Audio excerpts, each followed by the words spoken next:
Случвало ли ви се да прекарате целия уикенд прегърбени над лехите, борейки се с упоритите плевели? Ами ако ви кажа, че най-големият ви враг в градината всъщност може да се превърне в най-добрия ви приятел? Точно така. Днес ще си говорим за едно растение, което повечето от нас мразят и изхвърлят безмилостно. Но истината е, че това растение крие невероятна сила. То може да направи реколтата ви от домати и краставици точно 2 пъти по-голяма, без да похарчите нито една стотинка за скъпи химически препарати. Звучи ли ви твърде хубаво, за да е истина? Пригответе се да научите тайната, която старите градинари пазят ревниво. До края на това видео ще разберете как да превърнете обикновеното глухарче в мощно оръжие за вашата градина. А сега си признайте честно в коментарите, колко от вас досега просто са хвърляли глухарчетата на буклука.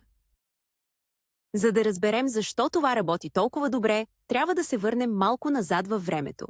Преди появата на модерната химия и изкуствените торове, нашите предци са разчитали единствено на природата, за да изхранват семействата си. Те са наблюдавали внимателно процесите в почвата. Знаели са, че това, което расте естествено и бързо на дадено място, обикновено съдържа точно тези минерали, от които почвата се нуждае. Глухарчето не е просто досаден бурен с жълти цветове. То е едно от най-жизнените и устойчиви растения на планетата. Способността му да оцелява при всякакви условия не е случайна. Тя се дължи на уникалния му състав и структура. В продължение на векове, опитните земеделци са използвали настойки от диви билки, за да възстановяват силите на културните растения. И днес ние ще възродим тази забравена традиция, за да помогнем на вашите домати и краставици да достигнат пълния си потенциал. И така, нека започнем с най-важния въпрос. Какво точно се крие в обикновеното глухарче? Много хора вярват в мита, че плевелите са абсолютно безполезни и единствената им роля е да крадат храна от нашите зеленчуци. Това е напълно погрешно. Глухарчето притежава изключително дълъг и мощен централен корен. Този корен прониква дълбоко в слоевете на почвата, много по-надолу от корените на повечето културни растения. От тези дълбоки слоеве той извлича ценни микроелементи, като калий, фосфор, желязо, магнезий и калций. След това растението складира цялото това богатство в своите листа и стъбла. Представете си глухарчето като един малък, но много работлив миньор. Той слиза дълбоко под земята, събира най-ценните съкровища и ги изнася на повърхността специално за вас. Когато ние вземем това растение и го превърнем в тор, ние на практика сервираме на нашите домати един готов, напълно безплатен мултивитаминен комплекс. Нито един изкуствен препарат не може да предложи толкова балансиран и лесно усвоим коктейл от хранителни вещества. Но защо точно доматите и краставиците реагират толкова добре на тази конкретна тор? Причината е много проста и се крие в техните биологични нужди. И доматите и краставиците са растения, които растат изключително бързо и дават много плодове. За да изградят тези плодове, те се нуждаят от огромни количества калий. Калият е елементът, който прави доматите сладки, месести и устойчиви на напукване. При краставиците пък, калият предотвратява пожълтяването на листата и появата на онази неприятна горчивина в плодовете. Точно тук идва ролята на нашата зелена отвара. Глухарчето е абсолютен шампион по съдържание на калий сред дивите растения. Представете си професионален спортист след тежка тренировка. Той има нужда от протеинов шейк, за да възстанови мускулите си и да стане по-силен. Точно такъв енергиен шейк представлява настойката от глухарче за вашите зеленчуци. Тя им дава онзи мощен тласък, който ги кара да цъфтят буйно и да връзват плод след плод. Сега преминаваме към практическата част. Как правилно да събираме нашия безплатен зелен тор? За да извлечем максимална полза, трябва да действаме умно. Най-доброто време за бране на глухарчета е преди те да са образували онези пухкави бели семена, които летят из въздуха. Търсим растения с богата зелена маса и жълти цветове. Много е важно да не късате само листата.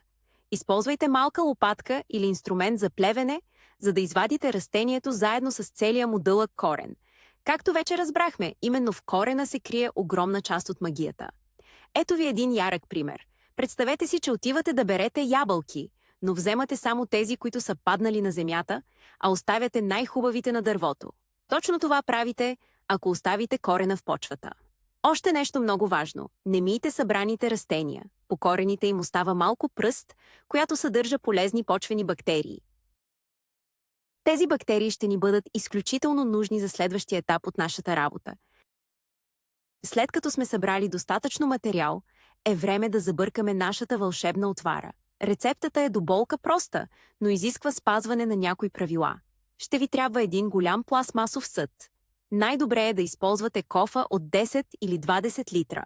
В никакъв случай не използвайте метални съдове, защото те могат да реагират химически с киселините от растенията. Напълнете кофата до половината или малко повече с накъсаните глухарчета. Не ги натискайте прекалено силно, просто ги пуснете вътре. След това долейте съда с вода. Най-добрата вода е дъждовната. Или тази от кладенец. Ако имате само чешмяна вода, оставете я да престои един ден на слънце, за да се изпари хлорът. Важно е да не пълните кофата до самия ръб. Оставете поне една педя празно пространство отгоре. Представете си, че правите огромен чай в градината си. Но за разлика от чая, тук ще имаме процес на бурна ферментация, при която течността ще се надига и ще прави пяна. И сега идва моментът на голямото чакане и на малкото неудобство. Процесът на ферментация е ключов. Покрийте кофата с капак, но не я затваряйте плътно, за да може въздухът да циркулира. Оставете я на топло и слънчево място в градината. Всеки ден трябва да отваряте съда и да разбърквате сместа с една дълга дървена пръчка. Това вкарва кислород и помага на добрите бактерии да разградят растителната маса. След няколко дни ще забележите, че водата потъмнява, появява се пяна на повърхността и... Да, появява се една доста специфична силна миризма. Нека развенчаем един мит тук.